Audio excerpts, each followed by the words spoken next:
عورت کے منہ میں ڈسچارج ہونا یہ بالکل حرام ہے، ناجائز ہے، گندگی ہے۔ اسلام میں اس کی قطعاً اجازت نہیں ہے۔ اور اگر ان ائمہ کا مذہب لیا جائے تو جو منی کو پاک سمجھتی ہیں، اس میں بھی عرض کر رہا ہوں کہ بعض حضرات نے اس پر فتویٰ دیا ہے کہ یہ چونکہ پاک ہے، لہذا اگر کچھ اس منہ میں بھی ڈسچارج ہو جائے تو یہ بھی جائز ہے۔ یہ 100% غلط فتویٰ ہے، اس لیے کہ جو حضرات اس کو پاک کہتے ہیں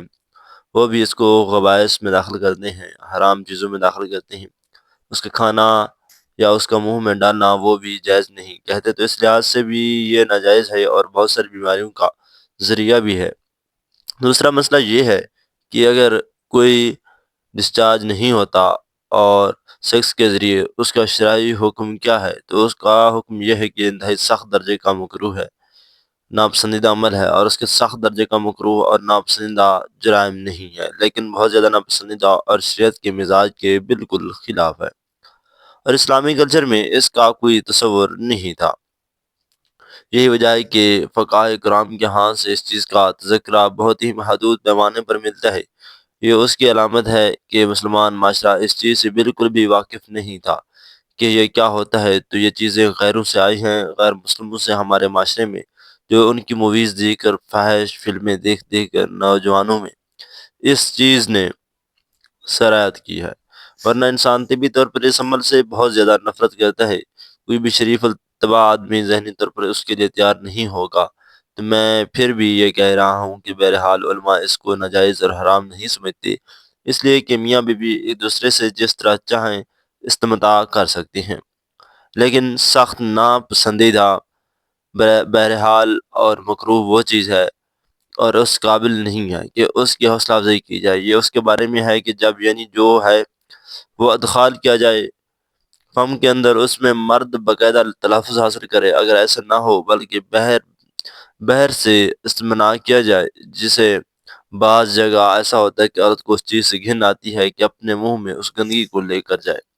تو پھر بعض شوہر زوجہ کو مجبور کرتے ہیں کہ کسی وغیرہ پر، تو یہ کم درجے کی کراہت ہے،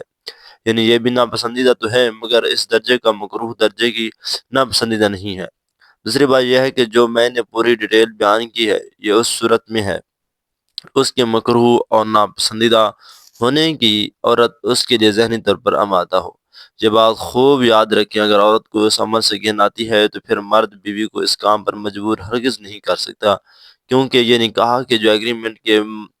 مقتضیات ہیں اس کے خلاف ہے، یعنی یہ اس میں داخل نہیں ہے۔ عورت اپنے آپ کو ہم بستری سے تو نہیں روک سکتی، مرد جب چاہے گا بیوی سے ہم بستری کر سکتا ہے، یہ عورت کو اجازت نہیں ہے، لیکن خاص اس عمل سے عورت مرد کو روک سکتی ہے اگر وہ ذہنی طور پر اس کے لیے آمادہ نہیں ہے۔